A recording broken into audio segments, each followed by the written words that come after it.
दोनों से जुड़े क्वेश्चन है। पहले एक बार एफआईएस की बात करते हैं। कल तो कर दिया इन्होंने जो करना था, क्या आज फॉलो ऑन सेलिंग आ सकती है इनकी? कौन जाने, कैसे कहें। एक अच्छी बात यह है दीप की आज से लेकर हफ्ते भर चीन के बाजार बंद है। एक चीज पक्की है, अगर चीन बढ़ेगा तो बिकवाली आने का डर रहेगा, राइट है ना। लोग लगेगा भाई, तो अगर आप एफआई हैं, आपके पास लिमिटेड पैसा है, इमर्जिंग मार्केट्स में डालना है, चीन और भारत के बीच में आपको एलोकेट करना है, और आपको लगे कि यहाँ के बाजार लाइफ हाई बना चुके हैं, नीचे जा रहे हैं, अभी चीन के बाजारों में बहुत जगह है, तो मैं खटाखट इधर से इधर शिफ्ट करूँ, या नया पैसा डालना है तो थोड़ा वहां ज्यादा डालूं। और होता क्या है, लॉन्ग टर्म रिस्क चीन की सबको पता है, लेकिन प्रॉब्लम है ना, लॉन्ग टर्म तो आपको और मुझे पूरे हिंदुस्तान को पता है कि बहुत बड़ा पैसा बनता है इक्विटी मार्केट में, लेकिन सबको बनाना शॉर्ट टर्म में ना, है ना।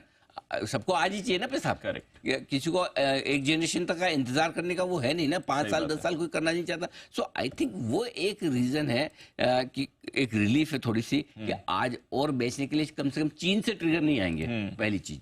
दूसरी चीज, काफी कुछ अच्छा खासा बेचा है, 20,000 करोड़ की बिकवाली छोटी नहीं होती है। सो एक सिंपल सा, मैं कई बार दीप ऐसा होता है कि जब बहुत बड़ी बिकवाली या बहुत बड़ी खरीदारी आती है तो लोग बड़े अति उत्साहित हो जाते हैं, या बहुत बड़ा उछाल या बहुत बड़ी गिरावट आती तो उसको बड़ा मतलब गिरावट आएगी तो ऐसे मतलब कि ओह गया खत्म, और बढ़ेगा तो ऐसा लगेगा कि बस ऐसे ही बढ़ता रहेगा। तब मैं एक ही सवाल पूछता हूँ अपने आप से, किसी और से नहीं, अपने आप से, क्या ऐसा रोज हो सकता है? क्या ऐसा कितने दिन तक हो? पहले जैसे वो सोचता हूँ रोज हो सकता है, जवाब सीधा ना आ जाए, रोज थोड़ी 20,000 करोड़ की बेचेंगे, इतना तो नहीं होगा, है ना। रोज थोड़ी 1200-1300 में सेंसेक्स गिरेगा, है ना। तो फिर मैं दूसरा सवाल अपने आप से पूछता हूँ, अच्छा ये ऐसा कितने दिन हो सकता है?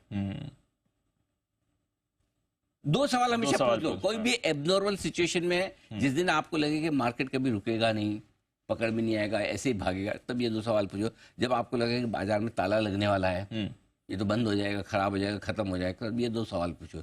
इस दो सवाल के जवाब आपका दिल जो कहे, आपका दिमाग जो कहे, उसके बेसिस पे। सो न इतनी रोज बिकवाली आने वाली है, न रोज इस स्पीड से गिरने वाले हैं। इसका मतलब ये नहीं कि आप कमजोर नहीं हो सकते या गिर नहीं सकते, गिरेंगे, गिर भी सकते हैं। एफआईएस की बिकवाली रहेगी, हो सकता है अब आपको गिरने के लिए 20,000 करोड़ ना चाहें, 5,000 करोड़ में भी आप गिर सकते हैं, करेक्ट। क्योंकि अब एक तो क्या होता है, बड़ी बिकवाली होती है तब कोई खरीदार है, लेकिन बिकवाली छोटी और खरीदार ना हो तो है ना। अब खरीदना किसको? खाली लोकल फंड को।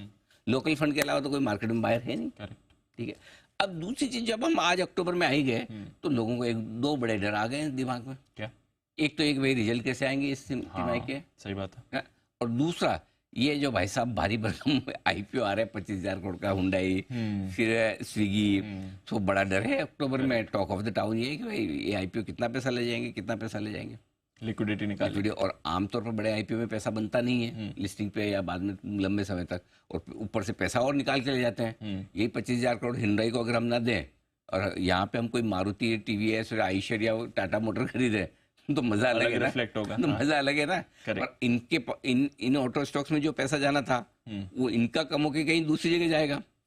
सो बड़े आईपीओ की अक्टूबर की दो समस्या है, रिजल्ट्स, लिक्विडिटी आईपीओ की, सप्लाई बहुत है, तो ये दो चीजों से जूझना है। सो आई थिंक एफआईएस की तरफ से जो कुछ हुआ रोज नहीं होगा, लेकिन बहुत जल्दी से बहुत बड़ी खरीदारी नहीं आएगी, राइट। अब आपको जो है ना, वो एक जो हमारे पास में दादागिरी थी ना, कि मैं भी बोलता था कहाँ जाएंगे, यही आएंगे, नो डाउट यहाँ से भागेंगे नहीं, खत्म नहीं कर देंगे, जीरो नहीं हो जाएंगे भाई अब हमको इंडियन ही है, हम तो अच्छे थे, हैं और रहेंगे ही, लेकिन कितने अच्छे, वो वाला सवाल है। सो देखते हैं थोड़े टाइम में।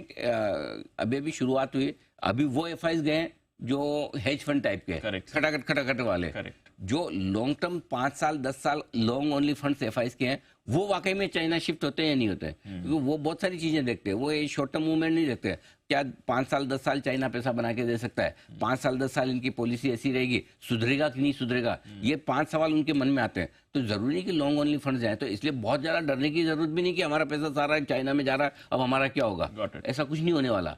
न रोज ऐसी बिकवाली होगी, लेकिन अगर आप डे ट्रेड कर रहे हैं तो थोड़ी सावधानी रखनी है, और लंबे आप यूपी के साथ चल रहे हैं तो कोई खास ऐसे डरने घबराने की जरूरत नहीं है, शांति से रहेंगे। एफआईएस है एक तो, अब एफआईएस की जो आपने बिकवाली की, तो एक तो वैसे भी ओवरबॉट पोजीशन तक की सीरीज की शुरुआत में इंडेक्स लॉन्ग पोजीशन ज्यादा थी। दूसरा प्रॉफिट बुकिंग सबको करनी होती है, तेजी के मार्केट में किसी से नहीं होती। करेक्ट। प्रॉफिट बुकिंग हमेशा डर से ही होती है।